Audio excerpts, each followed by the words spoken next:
Hello everyone, welcome to NCERT series. जैसा आप सभी को पता है कि हमारे इस चैनल पे एनसीईआरटी सीरीज चल रही है। इस सीरीज के अंतर्गत हम पूरी एनसीईआरटी को कवर करेंगे 11th class and 12th class 2।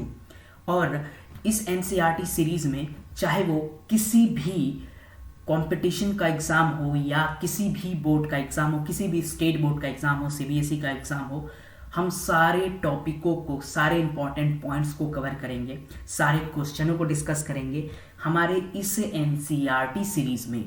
और एनसीईआरटी सीरीज़ की काफ़ी सारे वीडियोस जो हैं आ चुकी है हमारे इसी चैनल पे।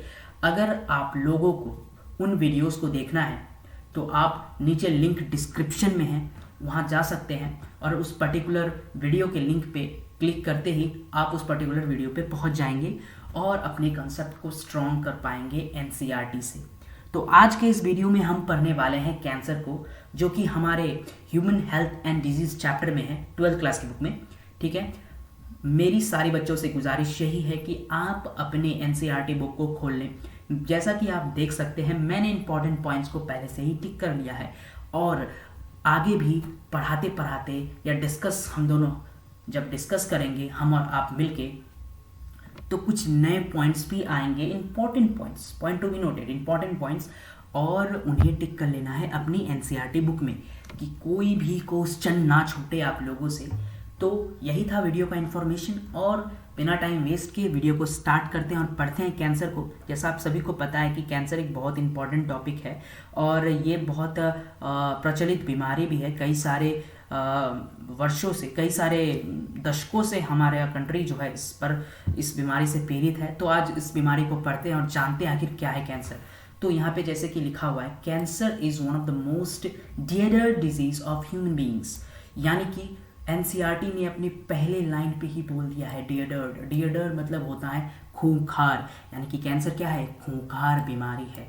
ठीक है, and is a major cause of death all over the globe. और यही कारण है पूरे ग्लोब, यानी कि पूरे वर्ल्ड में मेजर काउज ऑफ डेथ का, यानी कि मृत्यु का आसार बढ़ाने में और मृत्यु देने में कैंसर बहुत ही महत्वपूर्ण भूमिका निभाती है। More than 1 million Indians suffer from cancer and large number of them die from it annually। यानी कि क्या 1 मिलियन यानी कि 10 लाख से भी ज़्यादा लोग जो है कैंसर से सफ़र करते हैं एक साल के अंतर्गत, यानी एनुअली। ठीक है, यानी कि एक साल में हमारे देश में या पूरे वर्ल्ड में क्या होता है, एक साल के अंदर अंदर ही कई सारे, यानी कि मिलियंस ऑफ पीपल कैंसर से सफ़र करते हैं और मर जाते हैं। ठीक है, the mechanism that underlying development of cancer or oncogenic transformation of cells, its a treatment and control have been some of the most intense areas of the research in the biology and medicines। ठीक है, यहाँ क्या बोला जा रहा है कि ये जो कैंसर है, और कैंसर को क्या बोला जाता है, oncogenic cells, oncogenic transformation of cells, ये भी आप कैंसर को बोल सकते हैं बायोलॉजी की भाषा में, जीव विज्ञान की भाषा में। यहाँ पे क्या बोला जा रहा है कि डेवलपमेंट ऑफ कैंसर क्या होता है, treatment, control have been some of the most intense areas of the research in biology and medicines. यानी कि कैंसर की बीमारी को जो है हमारे मेडिकल साइंस, जो हमारा जो ये मेडिकल साइंस है इतना आगे बढ़ चुका है, फिर भी कैंसर का एक प्रॉपर इलाज नहीं है। अगर कैंसर शुरुआत में ही पकड़ में आ जाता है तो ही उसका इलाज संभव है। अगर कैंसर कुछ सालों तक किसी पर्सन में रह जाता, किसी पर्सन में सफ़र कर जाता है, तो उसका मृत्यु निश्चित है। वो मर सकता है क्या, मर जाएगा। ठीक है, यानी कि इस लाइन में बोला जा रहा है कि मेडिकल साइंस जो है इतना डेवलप कर चुका है, फिर भी हमारा जो ये कैंसर है इसका प्रॉपर क्यूरेशन नहीं है। ठीक है, लेकिन हमारे डॉक्टर्स, हमारे साइंटिस्ट इसकी तैयारी में लगे हुए हैं। दिन प्रतिदिन नए नए रिसर्च करे जा रहे हैं कि इस बीमारी का एक सटीक इलाज खोजा जाए। तब अब आगे बढ़ते हैं। यहाँ तक किसी को कोई प्रॉब्लम, ठीक है, नहीं होगा, मैंने अच्छे से क्लियर कर दिया। अगर किसी को कोई प्रॉब्लम है तो नीचे कमेंट सेक्शन में अपने डाउट को व्यतीत कर सकते हैं, अपने डाउट को पूछ सकते हैं और अगर डाउट कमेंट सेक्शन में पूछने में कोई आपत्ति है तो आप हमारे टेलीग्राम चैनल जो कि डिस्क्रिप्शन में जिसका लिंक है वहाँ से भी अपने डाउट को क्लियर कट कर सकते हैं।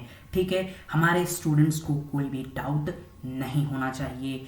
अब आगे बढ़ते हैं। In our body cell growth and differentiation is highly controlled and regulated, यानी कि हमारे बॉडी के अंदर सेल ग्रोथ यानी कि सेल का जो ग्रोथ होता है, यानी कि हम लोग छोटे से जो बड़े हो जाते हैं, एंड डिफरेंशिएशन उसी का एक प्रकार है सेल ग्रोथ का, is highly controlled and regulated, यानी कि हमारा सेल्स कितना डिवाइड करेगा, कितना तक इसको डिवाइड करना है, ठीक है, ये एक कंट्रोल्ड मैनर में होता है, रेगुलेटेड मैनर में होता है।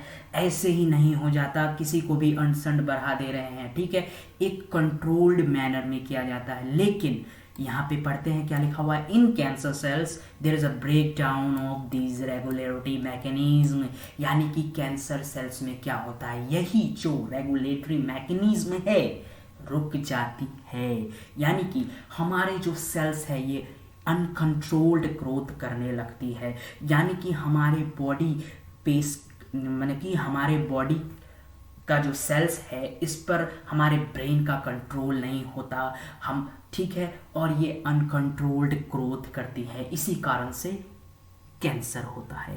Normal sales shows a property called contact inhibition, जैसा कि मैंने शुरुआत में बताया था, क्वेश्चन भर भर के आएंगे और इसको अपने दिलो जहां में बसाना है, किसको, कॉन्टैक्ट इनहिबिशन। पूछ सकता है एग्जामों में कि नॉर्मल सेल्स जो है कौन से प्रॉपर्टी को शो करते हैं, तो आप सभी क्या बताएंगे, कॉन्टैक्ट इनहिबिशन, ठीक है, कॉन्टैक्ट इनहिबिशन। अब कई सारे बच्चे पूछेंगे ये कॉन्टैक्ट इनहिबिशन क्या है, तो आगे पढ़ते हैं, ठीक है, by virtue of which contact with other cell inhibit their uncontrolled growth, यानी कि कॉन्टैक्ट इनहिबिशन का अर्थ होता है कि हमारे बॉडी में एक प्रॉपर्टी है कॉन्टैक्ट इनहिबिशन। जब हमारा सेल ग्रो करता है तो एक मतलब थ्रेशोल्ड आने के बाद, यानी कि अब उसको ग्रो नहीं करना है, ठीक है, उसके बाद वो रुक जाती है। यानी कि कॉन्टैक्ट इनहिबिशन का अर्थ ये होता है जब एक सेल ग्रो कर रहा हो, और उसके बाजू में एक सेल हो, अगर ये दोनों सेल ग्रो कर रहे हैं और अगर इन दोनों के बीच कांटेक्ट हो गया, ठीक है, इन दोनों के बीच अगर क्या हो गया, कांटेक्ट हो गया, तो क्या होगा, इन दोनों का ग्रोथ जो है रुक जाएगा, ठीक है, यही है कांटेक्ट इनहिबिशन, ठीक है। क्या होता है, इससे सेल्स के जो अनकंट्रोल्ड ग्रोथ हैं इस पर रोकथाम लगती है। कैंसर सेल्स, यहाँ पे क्या लिखा हुआ है, cancer cell appear to have lost this property, यानी कि कैंसर, पहले ही बता चुके हैं, कैंसर का मतलब ही होता है अनकंट्रोल्ड ग्रोथ, यानी कि बॉडी का जो रेगुलेटरी मैकेनिज्म है, ठीक है, सेल ग्रोथ एंड डिफरेंशिएशन करने का, उसका वो क्या होता है, ब्रेक डाउन हो जाता है, जिसके कारण से वो जो है प्रॉपर्टी लॉस कर देती है, क्या, कॉन्टैक्ट इनहिबिशन, जिसके कारण क्या होता है, हमारे सेल्स जो है अनकंट्रोल ग्रोथ करते हैं और ट्यूमर का फॉर्मेशन करते हैं। आगे पढ़ते हैं, लिखा हुआ होगा, as a result of this cancerous cell just continue to divide, giving rise to masses of cells called tumors, और इसी कारणवश कैंसरस सेल जो हैं कंटिन्यू डिवाइड करते रहते हैं और ट्यूमर का फॉर्मेशन हो जाता है। ट्यूमर्स भी बच्चों दो प्रकार के होते हैं, कौन कौन से, एक होते हैं बिगनिन ट्यूमर्स, ठीक है, बिगनिन ट्यूमर्स, और एक होते हैं मेलिग्नेंट ट्यूमर्स, ठीक है। बिगनिन कम खतरनाक है और मेलिग्नेंट बहुत ज़्यादा खतरनाक है। पढ़ते हैं क्या है बिगनिन ट्यूमर्स। यहाँ पे बिगनिन ट्यूमर्स के बारे में बताया गया है, normally remain confirmed to their original location and do not spread over the parts of the body and causes little damage, यानी कि बिगनिन ट्यूमर के बारे में बताया गया है कि यह बॉडी के एक ही स्थान पर रहते हैं, ठीक है, एक ही पार्ट पे रहते हैं। अगर ट्यूमर हो गया है ये बॉडी के अलग अलग पार्ट्स पे स्प्रेड नहीं करते हैं, जिसके कारण ये कम खतरनाक है मैलिग्नेंट ट्यूमर के कंपैरिजन में, ठीक है, ये लिटिल डैमेज करते हैं हमारे बॉडी को, बट ये मैलिग्नेंट ट्यूमर भाई साहब बहुत ज़्यादा खतरनाक है। अगर किसी को मैलिग्नेंट ट्यूमर है तो बेड़ा गर्क है। मैलिग्नेंट ट्यूमर्स के बारे में क्या लिखा हुआ है, malignant tumours on the other hand are a mass of proliferation cells called neoplastic or tumor cells। neoplastic नया वर्ड है लेकिन उसी को ट्यूमर सेल्स बोलते हैं। ट्यूमर सेल मतलब कोई भी सेल्स का पार्ट जब अनकंट्रोल ग्रोथ करता है तो ट्यूमर का फॉर्मेशन हो जाता है। मैंने नहीं बोला, एनसीईआरटी ने बोला, सबको पता है, यहाँ पे मैंने पढ़ा, ठीक है। Malignant tumours on the other hand are a mass of proliferation cells called neoplastic or tumour cells. समझ में आ गया क्या है कि ये मास ऑफ पॉलिफरेशन है, यानी क्या, मास यानी कि सेल्स का अनकंट्रोल्ड ग्रोथ, यानी कि अनकंट्रोल्ड, यानी कि ये एक जगह रुक के नहीं रहते, ये एक जगह रुक के नहीं रहते, अपना वर्चस्व फैलाते रहते हैं, अपना जनसंख्या फैलाते रहते हैं, अपना ट्यूमर फैलाते रहते हैं, ठीक है। क्या है, this cells grow very rapidly, यानी कि ये सेल्स क्या है, बहुत ही ज़्यादा जल्दी ग्रो करते हैं रैपिडली। जैसे हमारा फोन का चार्जर, कुछ कुछ चार्जर में ऐसे होते हैं ना, फ्लैश चार्जर्स, तुरंत ही फोन लगा और चार्ज हो गया, उसी तरह से ये भी ऐसे है, यानी कि रैपिडली ग्रो करते हैं, ठीक है। Invading and damaging the surrounding of normal tissue, और रैपिडली ग्रो करने के कारण ये हमारे जो नॉर्मल टिश्यूज हैं हमारे बॉडी में उसको क्या करते हैं, डैमेज करते हैं, ठीक है, ठीक है। As this actively divide and grow, they also starve the normal cells by computing their virtue of nutrients। यानी कि अगर आपके घर में 1 किलो चावल है और पहले खाने वाले लोग थे 5 और अब हो गए 10, तो स्टार्व तो होगा ही ना। और स्टार्व कौन करेगा, जो व्यक्ति ज़्यादा शक्तिशाली होंगे और अपने खाने को क्या करेंगे, जल्दी से उससे छीन पाएंगे, उसको मार के नहीं देंगे। और जो भी अनदर व्यक्ति हैं जो दोबारा से आए हैं, यानी कि इसको सिंपल कर दिया जाए, यानी कि पहले आपके घर में थे 5 लोग, अब आपके घर में हो गए हैं अनकंट्रोल्ड ग्रोथ के कारण 10 लोग, लेकिन वो जो एक्स्ट्रा 5 लोग आए हैं वो आपसे ज़्यादा शक्तिशाली है, तो पहले वो खाएंगे फिर आपको देंगे। और कभी कभी ये हो सकता है कि आप वो सारा खाना खत्म कर दे, तो आप क्या करोगे, स्टार्व करोगे, आप भूखे मर सकते हो। तो इसी तरह यहाँ भी बताया गया है कि नॉर्मल सेल्स जो वहाँ पे हैं वो स्टार्व करने लगते हैं कैंसरस सेल्स के कारण। क्यों, वो ज़्यादा शक्तिशाली होते हैं, क्यों यार, ठीक है, समझ में आ गया। नो, किसी को कोई भी दिक्कत है तो आप कमेंट सेक्शन पे कमेंट कर सकते हैं, या अगर नहीं तो आप हमारे टेलीग्राम चैनल पे भी अपना डाउट सॉल्व कर सकते हैं, ठीक है। आगे बढ़ते हैं। Cells slogged from such tumor reach distant sites through blood, and whenever they get lodged in the body, they start a new tumor there। यानी क्या होता है कि सेल स्लॉग्ड हो जाते हैं, यानी कि सेल धीमा हो जाता है पूरा।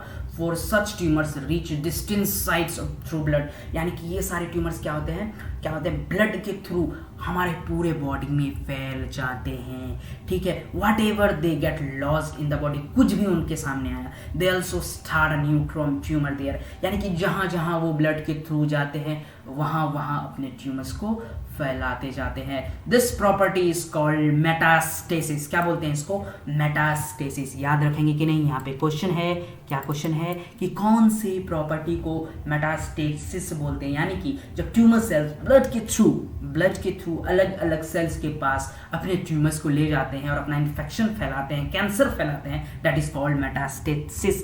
और उसके बाद क्या लिखा गया है, बहुत ही खतरनाक line, most feared property of malignant tumours. अगर ऐसा होने लगे तो सामने वाले का दी एंड है, बेड़ा गर्क है, कैंसर हो गया, मरना तय है, ठीक है। मोस्ट फियर्ड, डरावना, मोस्ट फियर्ड, समझ रहे हो ना कितना खतरनाक होगा ये अगर एनसीईआरटी ये लाइन यूज कर रही है। तो अब समझते हैं काउजेज ऑफ कैंसर।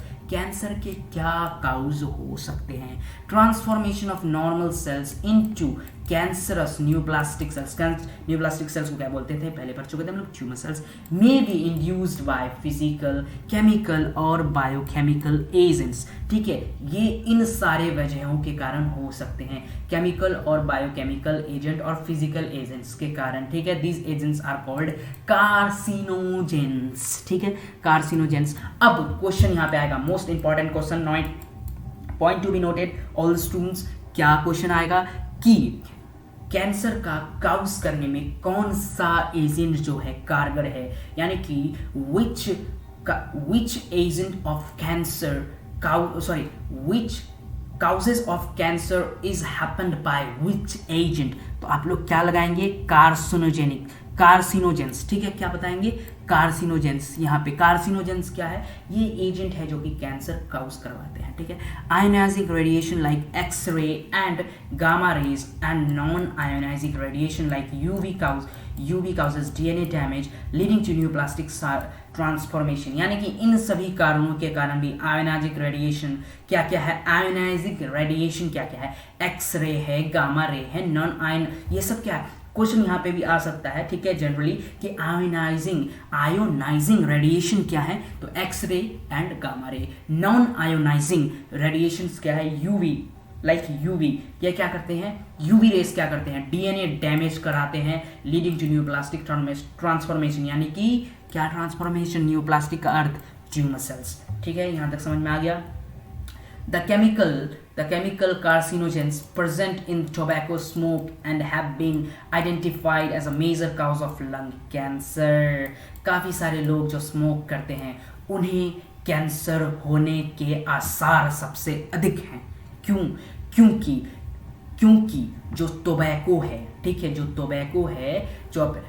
टोबैको है उसमें कार्सिनोजेंस प्रेजेंट होते हैं, यानी कि वो डायरेक्टली अपने बॉडी को जो है कार्सिनोजेन दे रहे हैं, तो उन्हें कैंसर होने की संभावनाएं ज़्यादा हैं, ठीक है। अब आगे बढ़ते हैं।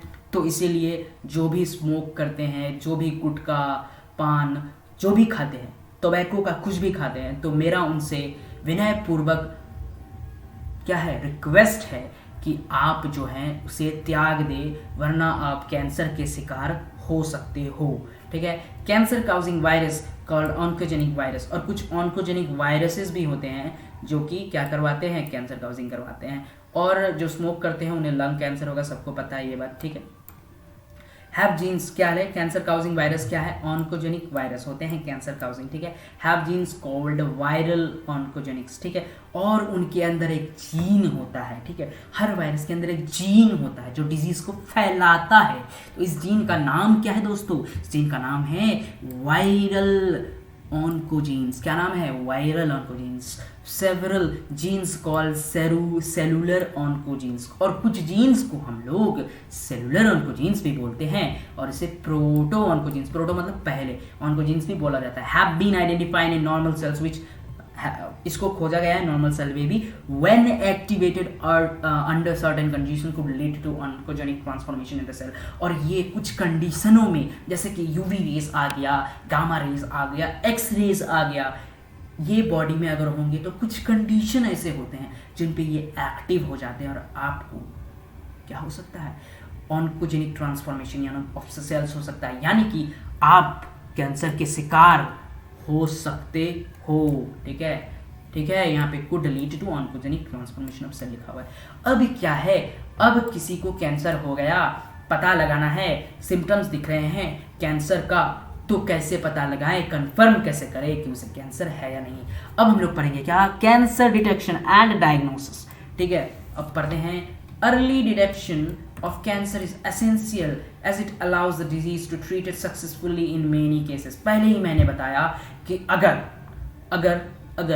पहले कैंसर के बारे में पता चल जाए इस पर्सन को कैंसर है, तो ये ट्रीटेड हो सकता है, पर्सन बच सकता है, पेशेंट बच सकता है। लेकिन अगर आप क्या करते हो, स्किप करते जाते हो, अगर आप टाइम पीरियड बढ़ाते जाते हो, कैंसर को अपने बॉडी में रहने देते हो, तो बचना मुश्किल है दोस्तों, ठीक है। Cancer detection is based on biopsy and histopathological studies. तो इन सारी स्टडीज यानी कि बायोस्कोपी एंड हाइपोथेटिकल स्टडीज को करके टिश्यूज का, ठीक है, टिश्यूज का, किसका करते हैं ये सब, टिश्यूज का। और ये दोनों टर्म को आप लोग आगे क्लास में अच्छे से जानोगे। अगर आप लोगों को इन दोनों टर्म को समझना है तो नीचे कमेंट सेक्शन में जरूर बताएं, मैं जरूर बताऊंगा। अगर इनके डीप में जाएंगे तो वीडियो काफ़ी लंबी हो जाएगी। अगर आपको इसका डिटेल चाहिए तो नीचे कमेंट सेक्शन करें, मैं जरूर इस पे वीडियो बनाऊंगा, ठीक है। And blood and bone marrow test और increase cell counts of the case of the leukocytes, यानी कि इन सभी को करके डिटेक्ट कर सकते हो आप, bone marrow test, blood test, ठीक है, क्या कम हुआ, क्या ज़्यादा हुआ, ये सब करके आप जो है कैंसर को डिटेक्ट कर सकते हो। In biopsy a piece of suspended tissue cut into a thin sections, जैसे कि एनसीईआरटी में थोड़ा सा इसके बारे में बताया गया है कि बायोस्कोपी को कैसे कर सकते हैं। A piece of suspended tissue cut into a thin sections, यानी कि टिश्यूज को 3 सेक्शंस में काटा जाता है। ठीक है, आगे पढ़ते हैं। Stain and examine under microscope, microscope में देखा। Hypothetical studies by a pathologist, pathologist के द्वारा हाइपोथेटिकल स्टडीज किया गया। Techniques like radiography use by X ray, यानी कि रेडियोग्राफी के द्वारा भी आप इसको डिटेक्ट कर सकते हो। रेडियोग्राफी, सीटी स्कैन, बहुत सारे लोगों ने सुना होगा सीटी स्कैन के बारे में। उसका फुल फॉर्म क्या होता है? Computed tomography. ठीक है, ये होता है। एमआरआई के बारे में भी बहुत लोगों ने सुना होगा। इसका फुल फॉर्म क्या होता है? मैं ऐसे क्यों बता रहा हूं? क्योंकि ये इंपॉर्टेंट है, क्वेश्चन आते हैं और आ सकते हैं। क्या? सीटी का फुल फॉर्म क्या होता है? Computed tomography. एमआरआई का फुल फॉर्म क्या होता है? Magnetic resonance imaging. क्या होता है? Magnetic resonance imaging. ये सब याद रखेंगे, क्वेश्चन आ सकता है, दिलोजा में बसाएंगे। Are very useful for detect cancer and internal organs, यानी कि ये सारे जो थेरेपीज हैं ये इंपॉर्टेंट है, ये क्या है? वेरी यूजफुल हैं कैंसर को पता लगाने के लिए। Computer tomography uses X ray to generate three dimensional images of the internals of an object, यानी कि कंप्यूटर टोमोग्राफी क्या होता है? 3 डायमेंशनल, यानी कि ये सबसे कारगर तरीका है। कंप्यूटर टोमोग्राफी, सीटी स्कैन कारगर तरीका है किसी भी सेल के बारे में जानने के लिए, यानी कि और सब जो है वो 2D करते हैं। ठीक है, इससे पता नहीं चलता। ये क्या करता है? सीटी पूरे 3 डायमेंशन, यानी कि चारों तरफ से आपके ऑर्गन्स को देख लेता है, किधर से भी ट्यूमर तो नहीं है, ऑन्कोजेनिक सेल्स तो नहीं बन रहे हैं, आपको पता लगा देता है आपको कैंसर है या नहीं। अगर है तो जल्दी से ट्रीट करके कहानी खत्म। ठीक है। एमआरआई क्या होता है? Uses strong magnetic field and ionizing radiation to accurately detect pathological and psychological changes in the living tissue, और ये चेंजेस को बताता है हमारे लिविंग टिश्यू में क्या इन कुछ दिनों में चेंजेस आए हैं, क्या अगर आए हैं तो क्यों आए हैं, उनका पता लगाया जाता है।